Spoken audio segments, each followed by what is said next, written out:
آئیے کتاب رحمت سورہ الکہف اٹھائیں۔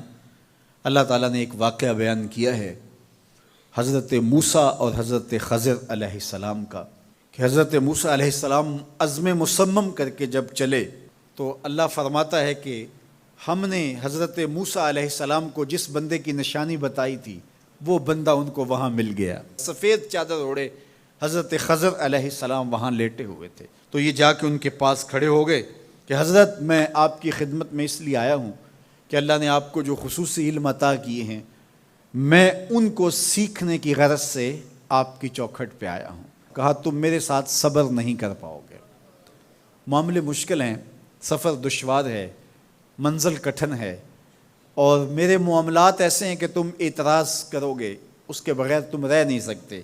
حضرت موسیٰ علیہ السلام نے کہا اگر اللہ نے چاہا تو آپ دیکھیں گے میں صبر کروں گا، اور آپ کے کسی حکم کی کسی کام کی میں نافرمانی نہیں کروں گا، کسی کام کا انکار نہیں کروں گا۔ کہا کہ اچھا شرط یہ ہے کہ جو میں کروں اس پر تم اعتراض نہیں کرو گے، سوال نہیں کرو گے، یہاں تک کہ میں خود ہی نہ بتاؤں۔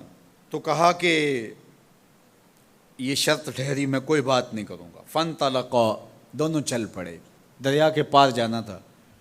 جو کشتی کا مالک تھا، کشتی بان تھا، وہ حضرت خضر علیہ السلام کو جانتا تھا، تو اس نے کرایہ بھی نہیں لیا، لیکن جب کشتی پر سوار ہوئے تو عصا مار کے حضرت خضر علیہ السلام نے کشتی کا ایک پھٹا توڑ دیا۔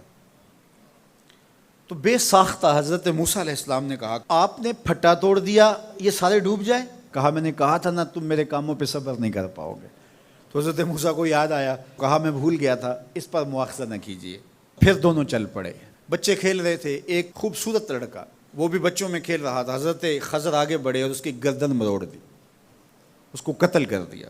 صاحب شریعت تھے حضرت موسیٰ علیہ السلام، نہ رہ سکے، پھر بول پڑے ایک جان کو بغیر کسی جان کے بدلے میں قتل کر دیا، اس نے گوایا کیا تھا ہمارا؟ آپ نے بہت ہی جو ہے وہ غلط کام کیا، یہ کام اچھا نہیں کیا آپ نے۔ کہا میں نے کہا نہیں تھا کہ تم میرے ساتھ صبر نہیں کر پاؤ گے۔ کہا ایک موقع اور دے دیجئے، اب اگر میں نے کوئی اعتراض اٹھایا تو پھر دوبارہ مجھے آپ اپنی صحبت میں نہ رکھیے، عذر تمام ہو جائے گا۔ پھر دونوں چل پڑے، یہاں تک کہ ایک بستی میں دونوں آئے تو آپ نے بستی والوں سے کہا کہ ہم مہمان ہیں، آپ ہماری مہمان نوازی کیجیے، کھانا کھلائیے۔ تو انہوں نے انکار کر دیا، کہا کہ ہم تو آپ کو بلایا نہیں ہے، آپ خود آئے ہیں، آپ اپنے کھانے کا خود انتظام کیجیے۔ گزر رہے تھے گلی سے تو ایک دیوار گرنا چاہ رہی تھی، تو جلدی سے اس دیوار کو مرمت کر دیا۔ کہا حضرت ہم اگر چاہتے تو اس پہ اجر لے سکتے تھے، انہوں نے ہمیں کھانا تک نہیں دیا اور ہم ان کی دیواریں سیدھی کر رہے ہیں۔ کہا اب تمہاری میری جدائی ہو گئی، تم نے یہ بھی اعتراض کر دیا۔ تو انہیں یاد آیا کہ وہ یہ بھی اعتراض ہو گیا۔ اب میں تمہیں بتاتا ہوں کہ یہ 3 کام میں نے کیوں کیے۔ اللہ اکبر۔ اب سنیے، قرآن ہمیں بتاتا ہے کہ ظاہری علم بھی ہوتا ہے لیکن کوئی باطنی علم بھی ہوتا ہے۔ کہا وہ پہلی بات کشتی والی سنو، یہ 2 مسکین بچوں کی کشتی تھی، ان کے گھر کا چولہا اس کی کمائی سے جلتا تھا۔ دریا کنارے کنارے ایک ظالم بادشاہ رہا تھا جو لوگوں کی کشتیاں چھین رہا تھا، ہم نے تھوڑا سا عیب لگا دیا، وہ ٹوٹی کشتی چھوڑ کے چلا گیا۔ اب وہ تھوڑے سے پیسے لگا کے کشتی مرمت کرا لیں گے، گھر کا چولہا جلتا رہے گا، بتاؤ اچھا کیا یا برا کیا؟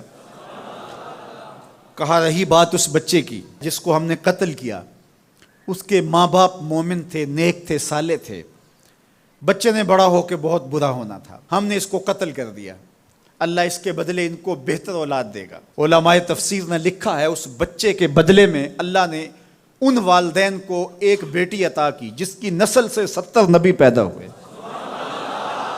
دیوار کی کہانی بھی سن لیجئے، یہ شہر کے 2 یتیم بچوں کی دیوار تھی اور اس کے نیچے ان کا خزانہ تھا، اور ان کا باپ بڑا نیک تھا۔ خزانہ دیوار کے نیچے ہے، دیوار گرنا چاہ رہی ہے، کسی معمولی دھکے سے گر جاتی۔ 2 ہی صورتیں تھیں، یا وہ بچے خود اپنا خزانہ اٹھا لیتے یا لوگ اٹھا کے لے جاتے۔ لوگ اٹھا کے لے جاتے پھر بھی ہاتھ میں کچھ نہ آیا، اور اگر وہ خود اٹھا لیتے تو بچے ہیں، بچپنے کی وجہ سے وہ اس کو اڑا دیتے۔ تو ہم نے اس کے اوپر دیوار کھڑی کر دی، جب تک وہ اس قابل نہیں ہو جاتے کہ یہ خزانہ نکال کے اس کو صحیح مصرف پہ لگا سکیں، اتنی دیر تک دیوار گرے گی نہیں۔ اللہ اکبر۔ وہ کسی وجہ سے دیوار قائم رہے گی، اور جب وہ اس عمر کو پہنچ جائیں گے جس عمر میں وہ اس خزانے کو سنبھال سکیں گے تو پھر دیوار خود بخود گر جائے گی اور یہ خزانہ نکال کر کے اپنے کام پہ لے آئیں گے۔ میں جب پہلی مرتبہ اس کو جو ہے وہ غور کے ساتھ تلاوت کیا تو مجھے یہ لگا کہ اس کا انطباق پاکستان کے حالات پہ بھی ہو سکتا ہے، اس لیے کہ یہ بھی یتیموں کا سرمایہ ہے۔ کتنے یتیم روتے بلکتے رہ گئے اور ان کے سر سے جو ہے وہ سائے اٹھ گئے اس وطن کے لیے، لیکن میرے مالک نے اس ملک کے خزانوں پر گہرے پہاڑ اور بڑی بڑی دیواریں کھڑی کر دی ہیں۔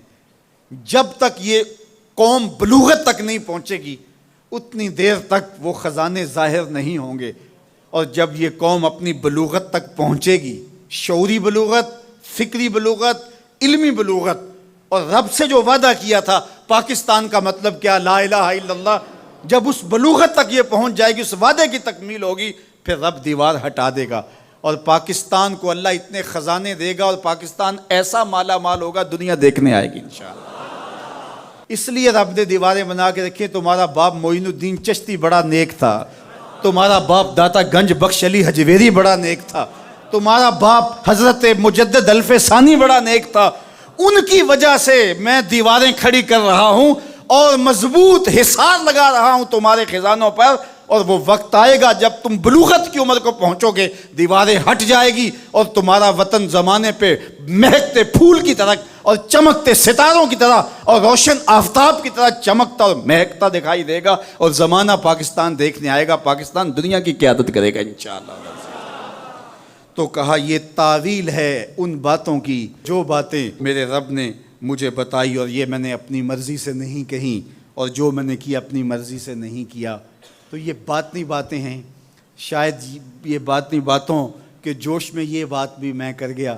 وہ کیا کسی نے کہا تھا کہ بھری محفل میں ایک راز کی بات کہہ دی، بڑا بے ادب ہوں سزا چاہتا ہوں۔